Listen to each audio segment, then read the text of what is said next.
Welcome to Woodbridge, New Jersey, home of Bitting Brewing Company. If you like beer and food, well, this is the brew pub for you. Let's go inside and see what they have for us today.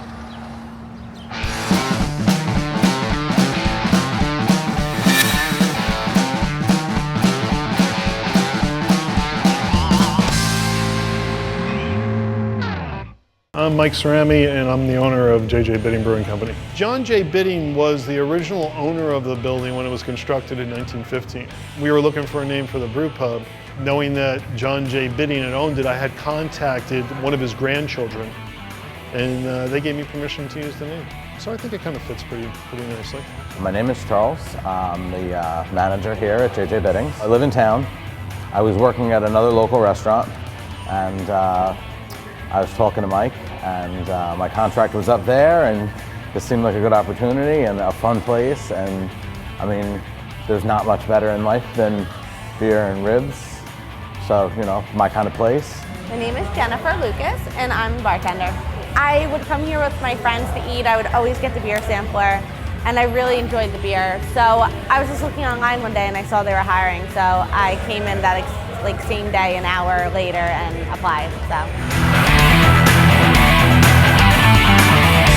The building was abandoned from 1962 until I purchased it in 1996. They were building a new town hall right next door to us over here, and they were going to use it as a temporary parking lot. It was an eyesore, it was overgrown, everything was boarded up, and everybody in the community wanted it torn down. But as you can see, there's potential for what's here now. Around the same time, the state of New Jersey allowed brew pubs to get a license. Before that, there wasn't any license for brew pubs. And we were one of the first applicants to actually put in an application for a brew pub in the state of New Jersey. In 1997, we were open. The building is it's a over 100-year-old coal and grain depot. The railroad tracks next door they would stop here while they were filling up on people. They would fill up on coal and grain. Woodbridge was a big farming community at the time. So the farmers used to come in and get their grain and seed and hay and whatever else they needed for their farm. Sort of like the Home Depot of the early 20th century. My wife is from Nebraska, and a close friend of hers owned a brewery out in Nebraska, a brew pub out there. We went out there to visit, and I said this would be a perfect place to put something similar to what he had out there in Nebraska. This is Woodbridge Township. Made up of a lot of smaller towns. I think there's 9 towns in Woodbridge Township. This is Woodbridge proper. It's actually the downtown area. I've been a Woodbridge resident all my life. In 1985, I opened my first restaurant in Woodbridge, in the Forge section of Woodbridge.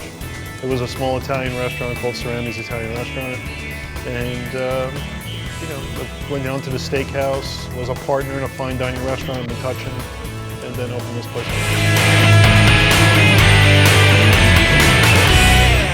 First 4 recipes was our Golden, which by the way is named after my daughter, Victoria's Golden Ale. That was our first beer that we brewed. We wanted a blonde or a light beer and a golden beer. So my brewer had missed my daughter's christening. So he felt bad about it. He said, well, we'll name the first beer after Victoria. So she was born around the same time. And the next one was we did the Raspberry Wheat because we wanted a fruit beer on our menu. I believe it was the Stout and then extra special bitter. So those 4 recipes were the 4 original recipes. But we've always had 6 on tap. I believe we had 4 brewers throughout the 14 years we've been here. Our initial brewer actually did the build out with us, helped to design the brewery, Brad Wheeler. I have a full-time brewer, James Moss. He pretty much handles the whole brewing operation.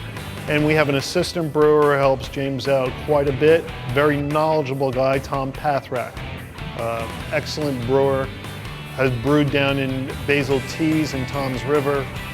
He's a great home brewer. He's been a great help to us throughout the years. And he's been with us for years and years and years. Probably within the first couple of years we owned the place. A lot of the recipes, a lot of the formulations, if not directly from him, he collaborated on a lot of our recipes. By all means, James is a professional. He really impresses me with each beer he puts out. I mean, he's got a new one coming out this week, well, probably next week. It's gonna be a black lager. He's consistently been putting out some good beers for us. He's a chemist, he's a microbiologist.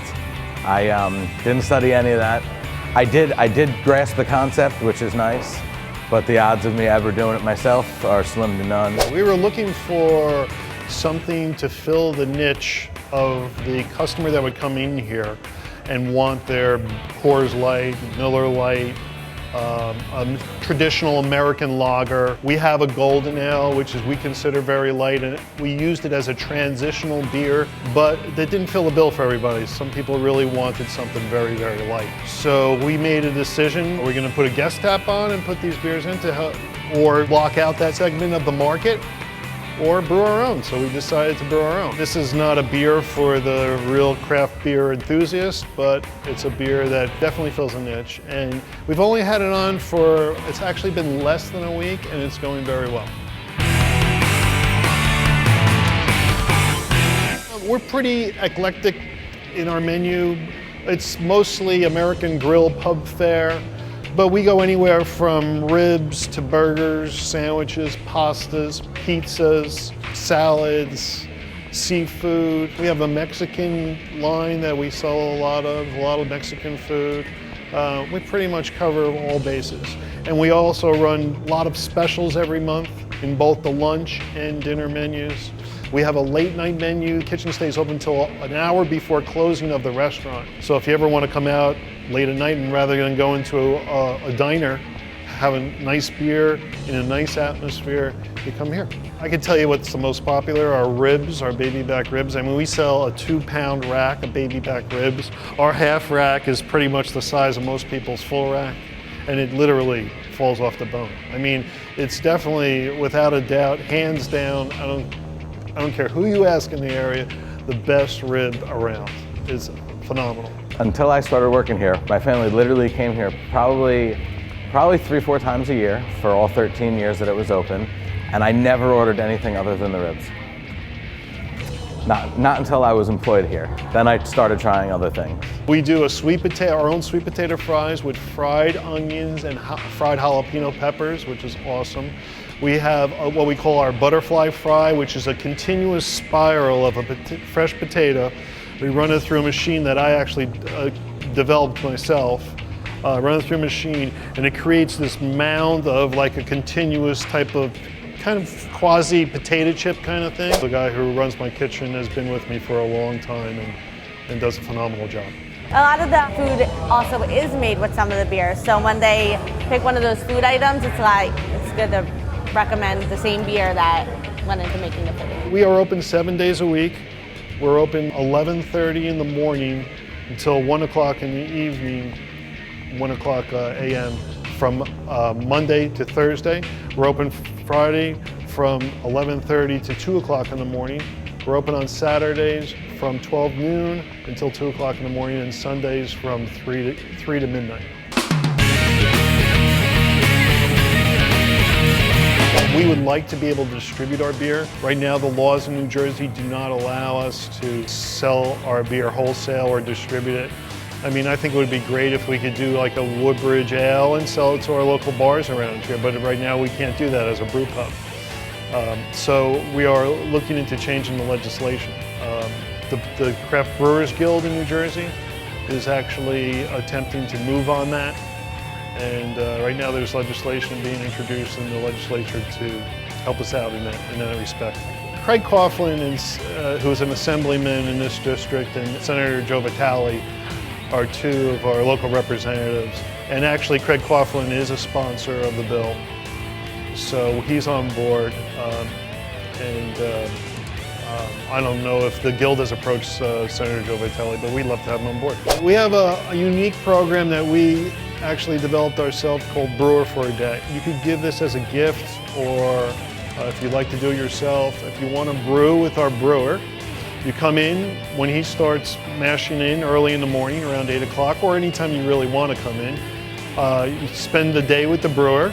You get lunch, you get a free sampler, you get a growler to take home with you and a t-shirt. It's $145, and it gives you the experience of working with a professional brewer for the day. But I said, look, we have this place up here, we'll let them, come up and enjoy themselves. So they sign a waiver in the beginning and come up and have fun. with the brewer. And they could work if they want, they could help the brewer out, or they could just stand there and watch, you know, but at least they understand the process, see how, and they could get up and look in the tanks as the beer's boiling and stuff, and it's a great thing, it really is. Every day is something different. Always learning something. Not one day goes by that you don't learn something new, and that you don't have to do something a different way than that's ordinary. This is what I do, and it's what I love. It's such a cool environment. I mean, we make our own beer. That's enough. Definitely opened me up to different beers, and now I go to more microbreweries now, and I support the smaller brew pubs instead of, you know, the big chains. You know, I'm pretty happy where I am. I enjoy it. I mean, I was in construction. I enjoy the construction also, but if I had to put them side by side, I think I would stay in the restaurant business or in the brew pub business. Construction might be a little bit more profitable than the restaurant business, but I mean, as far as enjoyable, I mean, you're out here meeting people, talking to people who love what you love, enjoy having good food and good conversation. This by far is the most fun. I really enjoy coming to work every day. It's just a blast. Well, that about does it for today's episode of The Brewery Show. We're here today at JJ Bitting, a place submitted to us by a user on Facebook. Come in here. He's with us here today. His name's Joe Latiza. You're a big fan? Absolutely, I watch every episode. Awesome. And as a fan, what do you think you should do if you got a brewery in mind? Email us, you get on the Facebook for the Brewery Show and let them know. Exactly. And if you're in the area, you want to show up while we're there, you get a spot on the show too. Example. Well, that about does it for today. Thanks a lot. And until next time, see you around.